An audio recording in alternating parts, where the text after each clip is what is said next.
ஆட்சிகள் மாறினாலும் காட்சிகள் மாறலைங்கிற மாதிரி இந்த பாலியல் கொடுமைகள் இப்போ புதிதாக பொறுப்பேற்ற அரசு பொறுப்பேற்ற பிறகும் தொடர்ச்சியாக நடந்துட்டு இருக்கு. இப்போ இதை எப்படி பார்க்குறீங்க? இந்த 10 வயது சிறுமி பாலியல் வன்கொடுமை செய்து கொலை செய்யப்பட்டிருக்கிறது. எல்லோருடைய மனதை நோக்கி அகில இந்திய அளவில் மிகப்பெரிய ஒரு தாக்கத்தை, மிகப்பெரிய ஒரு உணர்ச்சியை ஏற்படுத்தியிருக்கிறது.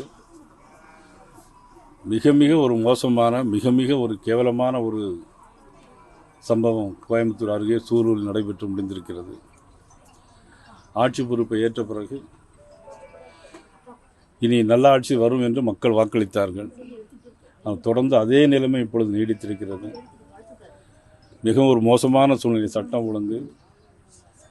இதற்கு தொடர்ந்து முதலமைச்சர் நேற்று பேட்டி கொடுத்திருக்கிறார். உறுதியான நடவடிக்கை எடுப்போம் என்று சொல்லியிருக்கிறார். காவல்துறை உடனடியாக இதற்கு நடவடிக்கை எடுத்து இந்த சம்பந்தப்பட்டவர்கள் இனிமேல் இதுபோன்ற ஒரு சம்பவம் எங்கேயும் நடைபெறக்கூடாது என்பது நிரூபிக்க வேண்டும். உடனடியாக அது நிரூபிக்க வேண்டும். இது காலம் தாழ்த்தக்கூடாது. அதனால் பாதிக்கப்பட்ட குடும்பத்திற்கு நிச்சயமாக அரசாங்கம், முதலமைச்சர் 1 கோடி ரூபாய் அதற்கு நிதி வழங்க வேண்டும் என்று பாரதிய ஜனதா கட்சியினுடைய சார்பாக நான் கேட்டுக்கொள்கிறேன்.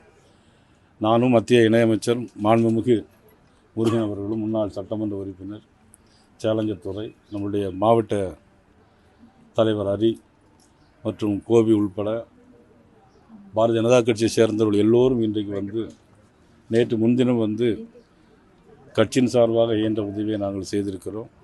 அரசாங்கம் தனது கடமையை உடனடியாக செய்ய வேண்டும்.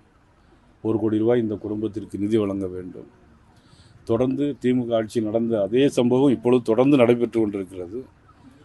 இதற்கு அரசும் முதலமைச்சரும் முழு பொறுப்பேற்க வேண்டும்.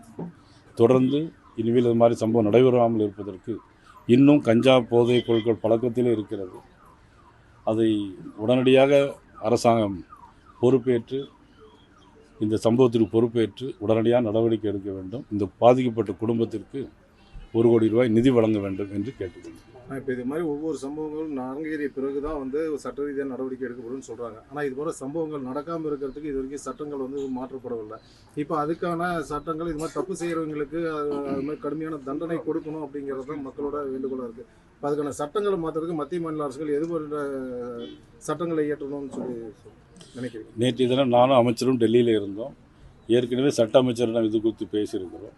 மாநில அரசும் உடனடியாக இதற்கு சட்ட திருத்தம் கொண்டு சட்டமன்றத்தில் சட்ட திருத்தம் கொண்டு இது மாதிரி சம்பவங்களில் 1 மாதம் 2 மாதத்துக்குள்ளாக அதற்கு கடுமையான தண்டனை வழங்க வேண்டும் என்று நாங்கள் கேட்டுக்கொள்கிறோம். மத்திய அரசு சார்பில் எதுவும் கடுமையான சட்டம் கொண்டு வர வாய்ப்பு இருக்கா? ஏற்கனவே நான் பிஎன்எஸ் உங்களுக்கு தெரியும், பாராளுமன்றத்தில் நம்முடைய மரியாதைக்குரிய உள்துறை அமைச்சர் அவர்கள் இந்த சட்டம்